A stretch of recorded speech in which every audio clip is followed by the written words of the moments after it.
de plus en plus vite. Notre monde évolue dans de l'incertitude et de la complexité. Nos sociétés sont soumises à des risques majeurs en termes de climat, en termes de géopolitique, en termes d'énergie. Et qu'on ne peut plus résoudre des problèmes avec des solutions trop directes et trop linéaires. Cette préparation doit se faire surtout au niveau local. Et donc on veut pouvoir outiller les gens pour qu'ils puissent y faire face. On sait que l'on peut être approché par des crises.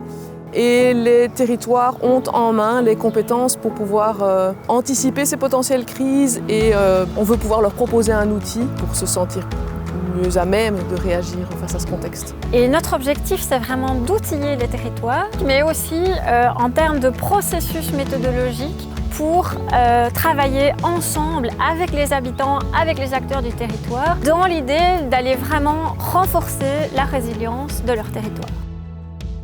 C'est intéressant parce que c'est déjà une forme de co-construction en faisant collaborer des acteurs qui parfois ne se parlent pas, s'ignorent, se méconnaissent. Et il y avait une très grosse ouverture, un apport de connaissances mais pas une imposition. Et je pense que l'ouverture elle est très importante là-dedans. Notre projet aussi a pour but de tester cet outil avec des territoires pilotes qui auront envie de s'essayer à cet exercice. Tout le contenu qu'il y a dans cet outil est le fruit d'une création, d'une co-création avec des experts du secteur académique, du secteur institutionnel. L'idée, c'est que les gens se rendent compte qu'ils ont une capacité d'action au niveau individuel et collectif sur des problèmes qu'ils rencontrent maintenant au quotidien et qui vont s'amplifier dans les prochaines années. On repart avec une stratégie, l'identification d'une vision, des objectifs et des actions.